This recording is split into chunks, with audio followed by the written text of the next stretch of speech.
સુરતમાં મૈધરપુરા પોલીસ ઊંઘતી રહી ગઈ અને સ્ટેટ વિજિલન્સે જુગારધામ પકડી પાડી સફળ રેડ કરી 39 જુગારીઓને ઝડપી પાડી કુલ 2.81 લાખના મુદ્દામાલ સાથે વધુ કાર્યવાહી હાથ ધરી છે।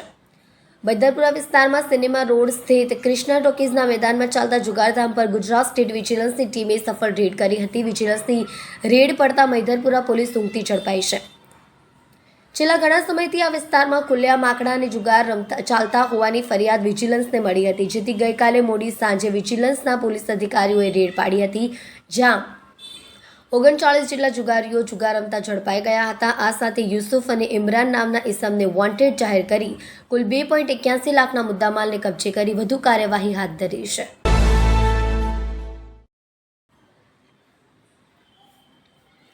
સુરત શહેરમાં જાણે પોલીસનો ડર ગુનેગારો પર રહ્યો જ નથી। લુખ્ખા તત્વો બિંદાસ્ત આતંક મચાવી સામાન્ય લોકોને બાનમાં લેતા હોય તેવી ઘટનાઓ પ્રકાશમાં આવી રહી છે। પુણા વિસ્તારમાં લુખ્ખા તત્વોનો આતંક સામે આવ્યો છે। કાર ડેકોરમાં સ્પેરપાર્ટ્સ નાખવા આવેલા લોકો સાથે રકઝક થતા હુમલો કરવામાં આવ્યો હતો। આ સમગ્ર ઘટના સીસીટીવીમાં કેદ થઈ જવા પામી છે। ટોળા દ્વારા માર મરાતા પિતા પુત્ર લોહી લુહાણ થયા હતા। અરવિંદ વાઘમાસી અને તેના મળતિયા દ્વારા હુમલો કરવામાં આવ્યો હતો। ભોગ બનનારે પુણા પોલીસ મથકે ફરિયાદ નોંધાવી હતી। હાલ પોલીસ તપાસ કરી રહી છે।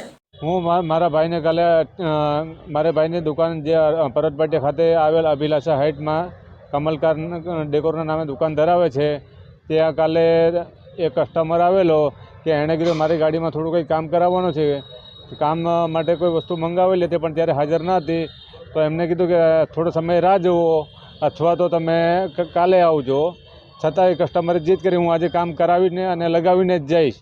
છતાં પણ મારા ભાઈએ થોડીક પ્રયાસ કરી અને એને વસ્તુ શોધી આપી, વસ્તુ લગાવી આપી। લગાવ્યા બાદ એ વ્યક્તિએ અમારી દુકાનનો બહારનો વિડીયો ઉતારતા હતા। અમારા સ્ટાફે અટકાવ્યો કે ખુદ તમારું કામ થઈ વિડીયો શું કામ તમે બનાવો છો? તો એને પહેલાં કસ્ટમરે અમારા સ્ટાફને ધક્કો માર્યો, ગાળાગાળી ગળોત કરી, મારામારી કરી। એ સંદર્ભમાં પછી એ કસ્ટમરે મારી દુકાને 15 થી 20 લુખ્ખા તત્વોને બોલાવી મારા ભાઈઓને જીવલેણ હુમલો કરી, હાથથી, કડાથી, બેલ્ટથી માર મારી અને જીવલેણ ઈજાઓ પહોંચાડી છે, ગંભીર ઈજાઓ પહોંચી છે। હાલમાં મારો ભાઈ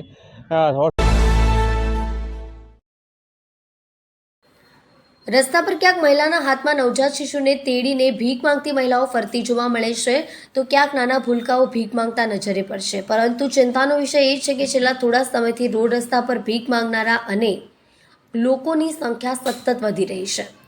સતત દોડતું અને ભાગતું સુરત શહેર, જ્યાં તમે રોડ રસ્તા પર ભીખ માંગતા માસૂમ બાળકોને જોયા હશે। ટ્રાફિક સિગ્નલ પર તમારી ગાડી રોકાતી નથી કે તરત જ માસૂમ અને લાચાર ચહેરો લઈને વસ્તુ વેચવાની આડમાં કે પછી ગાડી સાફ કરીને ભીખ માંગતા બાળકોની સંખ્યા દિવસે ને દિવસે વધી રહી છે।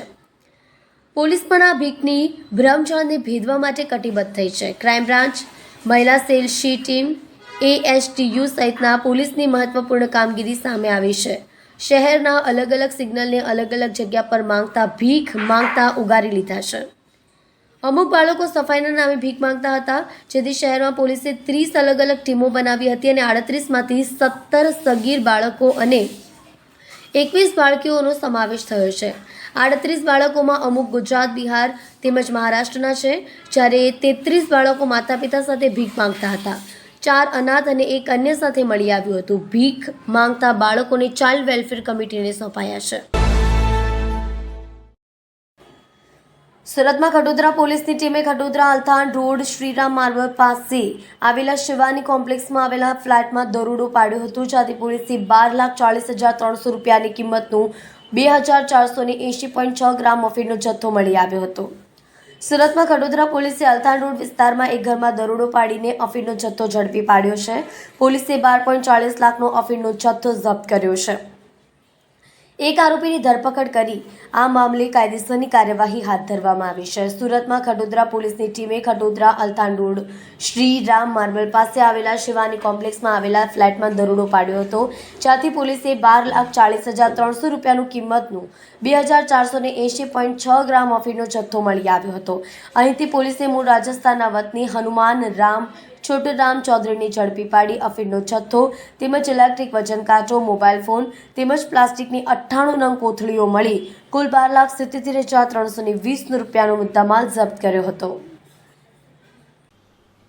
सूरत सिटी के खटोदरा पुलिस स्टेशन की हद में सूरत सिटी के no drugs in Surat city के तहत ड्रग्स पे काम कर रहे थे। उसी दौरान खटोदरा पुलिस स्टेशन को बातमी मिली कि एक व्यक्ति अफीम का धंधा करता है, तो वो अल्थान रोड बठार एरिया में रह रहा था एक मकान किराए पे लेके। जब उसके घर पे टीम ने सर्च किया तो वहाँ से किचन में 2 किलो 480 ग्राम अफीम बरामद हुआ। साथ में अफीम को छोटे छोटे टुकड़ों में पैक करने के लिए प्लास्टिक की थैली बरामद हुई। उसको तोलने के लिए इलेक्ट्रॉनिक कांटा बरामद हुआ और उससे पूछताछ में उसने बताया कि वो ये माल जो है वो राजस्थान में इसे ख़रीद रहा है और जनवरी से वो वहाँ से ख़रीद के और यहाँ छोटे छोटे टुकड़ों में इसको पैक करके और बेचने का काम कर रहा है। वो सूरत लंबे टाइम से रह रहा है। पहले वो रिक्शा चलाता था, फिर वो एम्ब्रॉयडरी का उसने काम किया जिसमें उसको घाटा लग गया। बीच में वो वापस राजस्थान चला गया था और वहाँ से वापस आने के बाद में उसने ये काम अभी शुरू किया और वहाँ से वो कम क्वांटिटी में अफीम ख़रीदता था। बाद में उसमें चाशनी और शहद मिला के उसकी क्वांटिटी बढ़ा लेता था और इस तरह से वो प्रॉफिट कमा रहा था। तो अभी उससे पूछताछ की गई है। एक आरोपी शंकास्पद जो है उसका नाम पूछताछ में सामने आया है, तो आगे की इन्वेस्टिगेशन उससे और पूछताछ करके बाद में शुरू की जाएगी। फिर अपने कस्टमर का संपर्क कैसे? उसके कस्टमर फिक्स थे लगभग, उनको वो कुछ टुकड़ों में देता था, जैसे किसी को 50 ग्राम दिया, किसी को 100 ग्राम दिया और आगे वो लोग भी छोटे छोटे टुकड़ों में, क्योंकि अफीम का सेवन करने वाले ज़्यादातर लोग, कुछ लोग मैक्सिमम लोग राजस्थान के हैं जो उसको पहले से जानते हैं, तो उनके वो टच में था और मैक्सिमम वो उन्हीं को ही सप्लाई करता था। सर ये कैसे लीजिए अभी सूरत तक कैसे लाता था? वहाँ से जाके बस में रख के बस में बैठ के आता था, बस में यहाँ ला के अपने घर पे रखता था, टुकड़ों में करने के बाद में उसको बेच देता था। ज़्यादातर कौन कौन से विस्तार में ये डिलीवरी? ये अभी पूछताछ करेंगे, उसके बाद में इन्वेस्टिगेशन में चीज़ें सामने आएगी तो आगे आपको इन्फॉर्म करेंगे।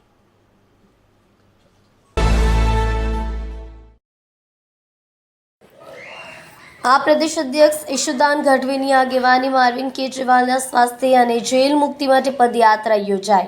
આમ આદમી પાર્ટીને તોડી નાખવાના ઉદ્દેશ્યથી ષડયંત્ર રચીને ખોટા કેસોમાં આમ આદમી પાર્ટીના રાષ્ટ્રીય સંયોજક અરવિંદ કેજરીવાલજી, પૂર્વ ઉપમુખ્યમંત્રી મનીષ સિસોદિયાજી, પૂર્વ સ્વાસ્થ્ય મંત્રી સત્યેન્દ્ર જૈનને જેલમાં મોકલી દીધા છે।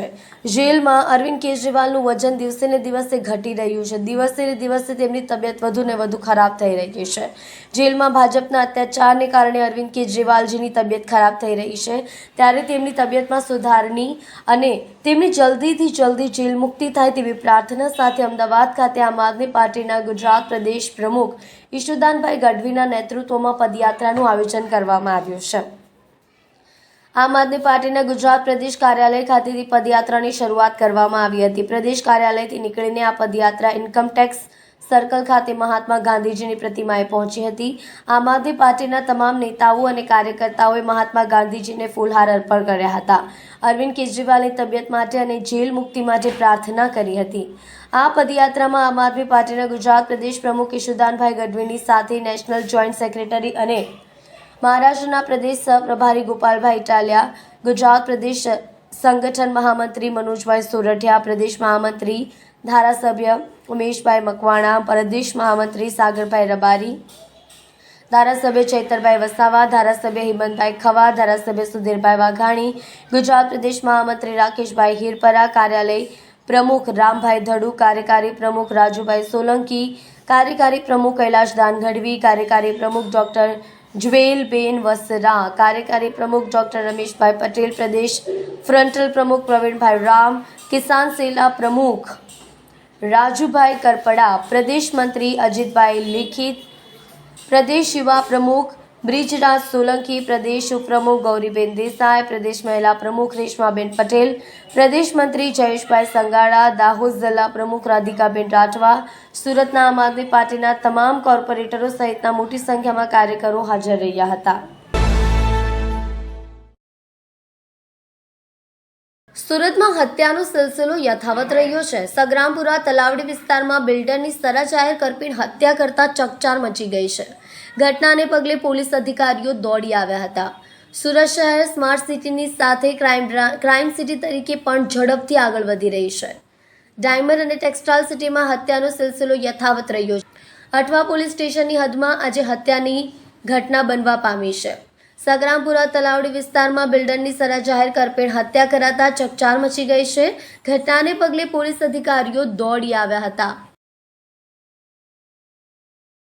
तलावड़ी एरिया में वारिस कुरैशी नाम के व्यक्ति ने 55 साल की उम्र है, उनकी दो लड़के सीसीटीवी फुटेज में रोड से उनको मारते हुए दिख रहे हैं. मस्जिद में से नमाज पढ़ के बाहर निकल रहे थे. बाहर निकलते उनके पीछे से हमला किया. दो लड़के फुटेज में दिख रहे हैं. अभी उन दोनों को आइडेंटिफाई किया जा रहा है और उनको पकड़ने के लिए टीम लगा दी गई. कि ये कौन थे हारिस कुरैशी, किस तरह की उनकी अदावत, प्राइमा फेसी बिल्डर थे और बिल्डिंग लाइन में काम कर रहे थे. बाकी अभी इन्वेस्टिगेशन चल रहा है. कौन कौन आरोपी थे उनका अभी फोटो हमारे पास आ गया है. उनको आइडेंटिफाई किया जा रहा है और टीम लगा दी गई उनको पकड़ने के लिए. तो जैसे ही वो पकड़े जाएंगे, इन्वेस्टिगेशन में आगे बढ़ेगा इन्वेस्टिगेशन, तो आपको इन्फॉर्म करेंगे. किस तरह के हथियार थे इनको